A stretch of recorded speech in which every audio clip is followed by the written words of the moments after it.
We can justifiably accuse the ANC of many failures. But there is one accusation that we cannot level. I mean, the accusation of failure that we cannot justifiably level at the ANC.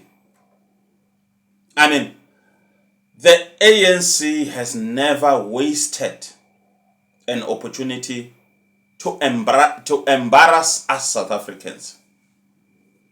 And here I'm talking about President Cyril Ramaphosa's recent remarks,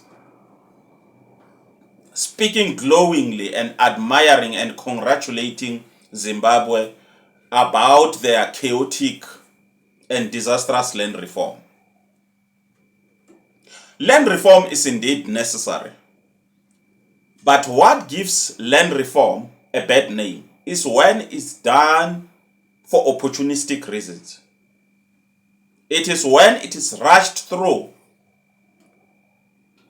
to keep the ruling party in power. It is when land reform is done in a shambolic and destabilizing way, to the extent that millions of citizens are displaced and sent scattering all over the world in look for opportunities.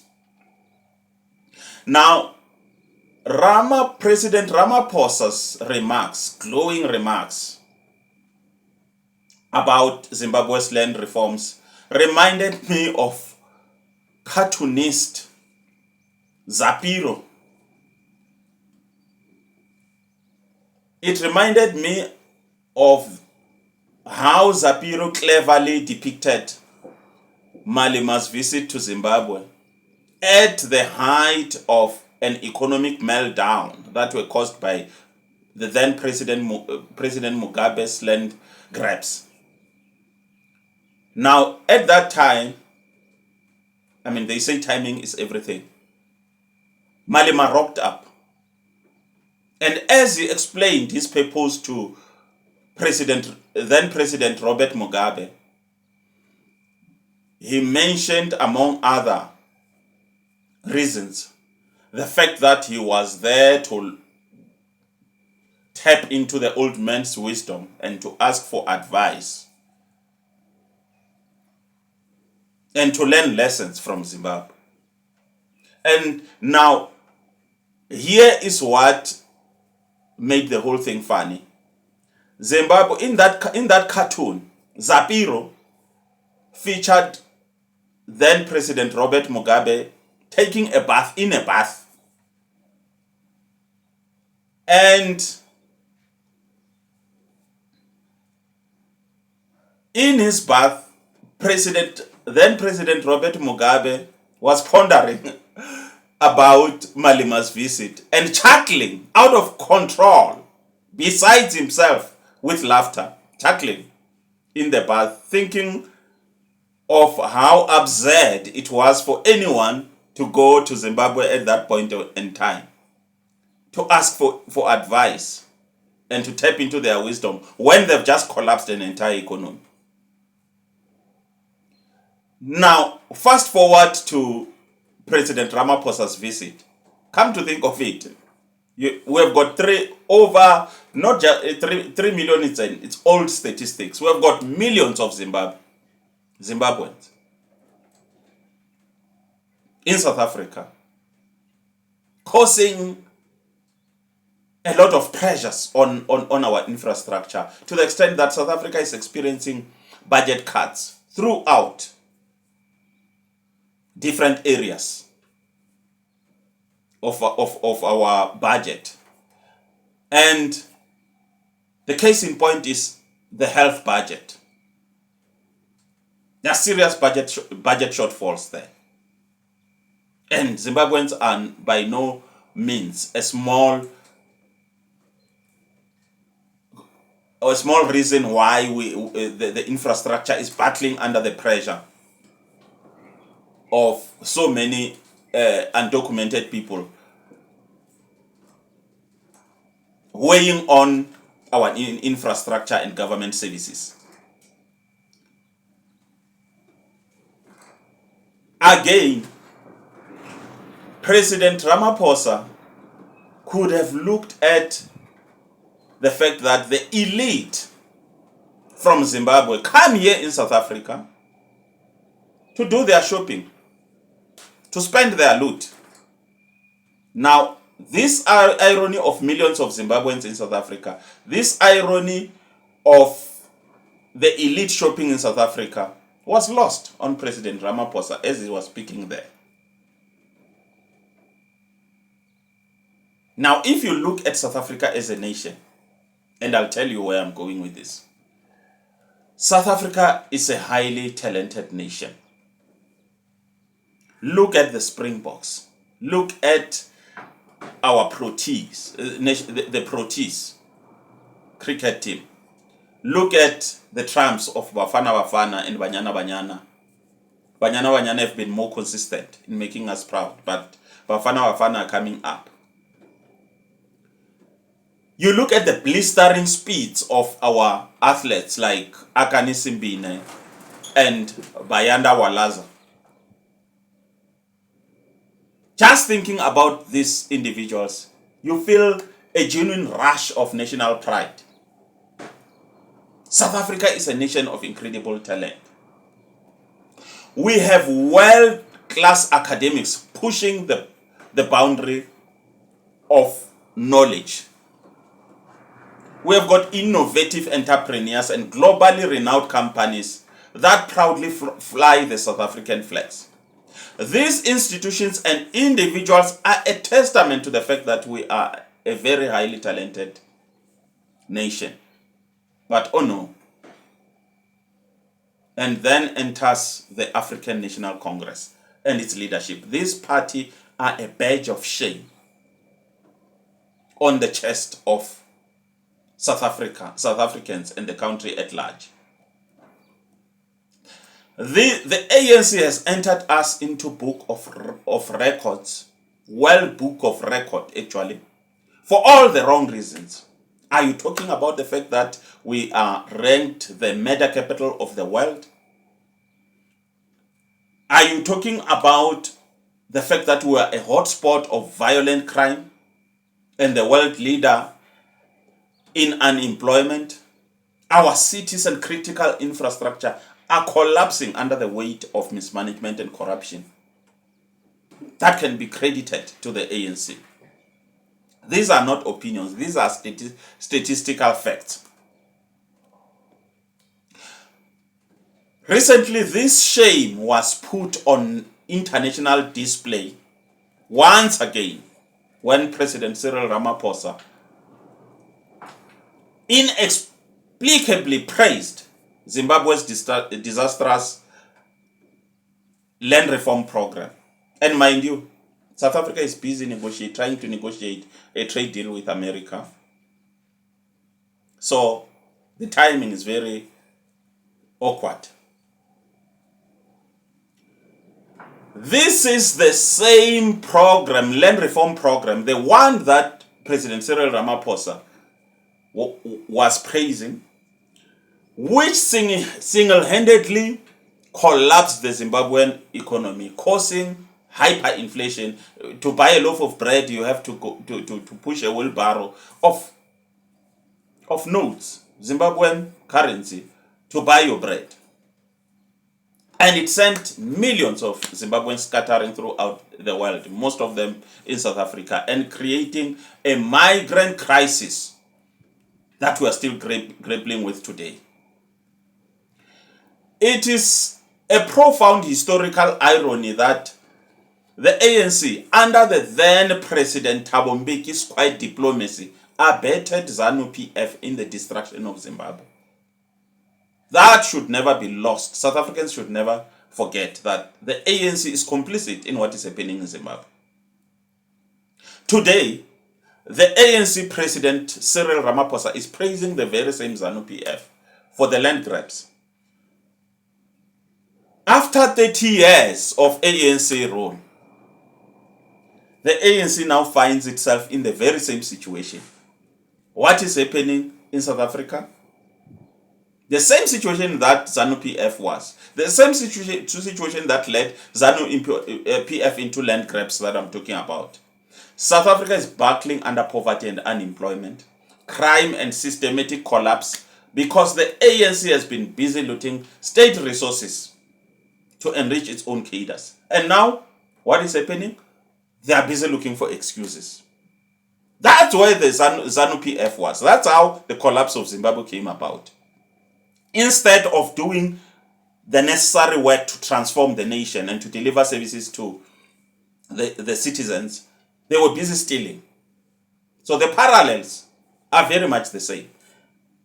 The ANC is all over the place today. All of a sudden, thousands of jobs are beginning to emerge. You know, Panyaza with Nasi Spani, he knows that the writing is on the wall. It's payback time. So they're doing everything. The national dialogue, for example, is a case in point. It's just one of the ways that the ANC is trying to mask their failures and prolong their stay in power. We don't know whether it will get to the point of land grabs, but I'll talk about that later on. They've been busy looting the state. Now, I want to talk to you about President Cyril Ramaphosa, the private dancer. Do you remember Tina Turner's hit track, Private Dancer? I'm the private dancer dancing for money, willing to do whatever you want me to do. I don't think President Ramaphosa has got the political spine to execute violent land grabs like we've seen in Zimbabwe. But guess what? His remarks still have devastating effect on South Africa. Those individuals that were marching in Tshwane to BMW, marching to one of the few companies that are still left here in South Africa. I mean, the timing is devastating. They are misdirecting their anger. It is the remarks like the ones of Cyril Ramaphosa, because when investors hear those kind of remarks, they begin, in their calculus, they begin to rate South Africa as a high risk destination. Those kind of marches to Rosley, justified as they might be, they have the danger that BMW and other companies might just pick up. Because remember, many companies are finding it tough to operate because of the poor lack of service delivery. They depend on energy, water. They want stability. If there's no stability, they pick up. Now, instead of those people directing their anger at the ANC, they're marching to Rosley. I mean, talk of cutting your own nose to spite your face.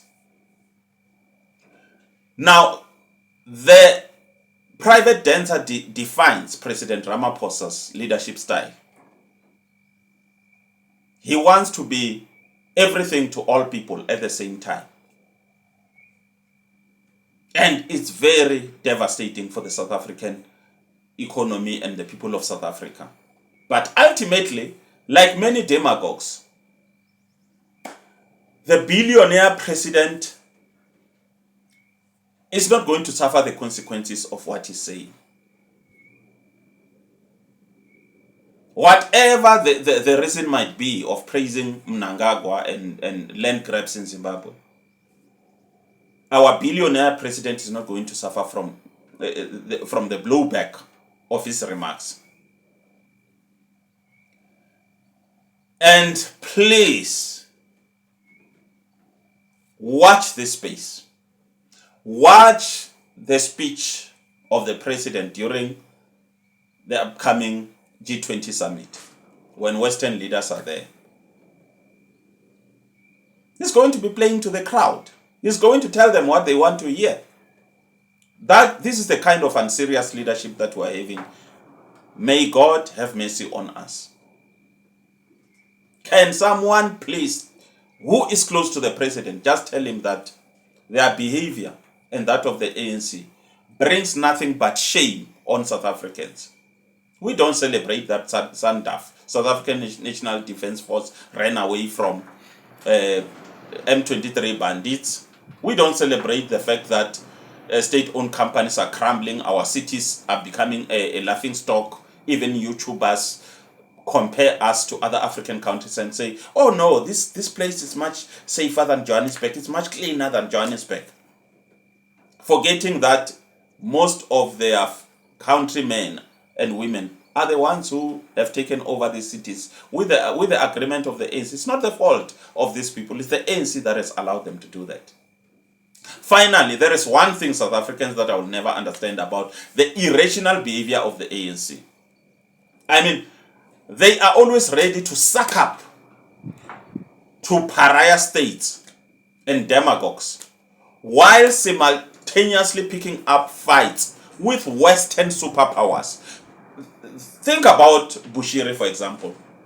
President of Malawi, the smallest, one of the smallest and the weakest states, not in Africa, in the world. He came with his secret services, met with President Ramaphosa, and before we know it, he whisked away Shepherd Bushiri to Malawi, help him run away from his legal problems in South Africa. And now we've got the ANC pretending, the ANC government pretending to want to extradite him back to South Africa. It is very suicidal for the ANC to want with a rundown army. Here is the thing. There's no way South Africa can stand up to the army of the US. Our corruption and mismanagement has collapsed everything. We also have an incompetent leadership that cannot, I must tell you, manage a war if we were to go into war with these superpowers. So they know that they will run and they will have small bandits of army, but we will be left vulnerable to those superpowers that they provoke. It's just, their behavior is just irrational. Even after saying those things, they run after them and try to ask for a deal. Now we are in a very bad situation where we are begging to the United States to give us a deal, and we might be forced to allow United States food. Is very bad. But we are desperate, and these people will allow poisonous food from the United States to come to South Africa. Their food is highly processed, highly commercialized. You ask yourself, what hold do these African leaders have on the ANC? What hold do they have? Is it the business interest of our elite, or what? Or are these African leaders their spiritual fathers, or what? They have to cave in. They have to submit to them. South Africans, we must stop. I've got a warning. We must stop this thing. We will never win against the challenges that we are facing. We must stop this thing of going, of idol worship, of going to consult from the very same churches that come from these countries and from that hold their services and ceremonies in the bush. We are not going to get anywhere. We are going to continue to, like the ANC, to give them our cities, to give them our daughters, to give them our food and everything, because we submit to them. We must pray to the God of the Bible, because what is happening in South Africa can only be found in the Bible. It's the curse that God told the Israelites that if you don't obey, you will work your fields, but you will not eat the produce. Your sons and daughters will not eat from your land, your very own land. Foreigners will come and eat it. You will build mansions. You will not stay in them. Foreigners will come and dwell in them. So there's a curse here, and there's no way we are going to win, because most of these people that come here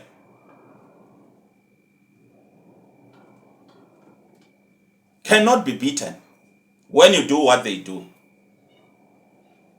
When you go to their bush churches, when you go and take their moody and whatever, you will remain subservient to them. I don't know how to explain the irrational behavior of the ANC, but one thing for sure, the ANC never misses a good opportunity to embarrass us and belittle South Africans on the world stage. They are a constant source of shame. Whilst our sports teams fly high the South African flag, the ANC wants to ban it to the ground. If this content resonates with you, please subscribe, share, and join the movement of warning our citizens against voting for a party like this one. This is Rendani. I am the voice in the wilderness. Thank you.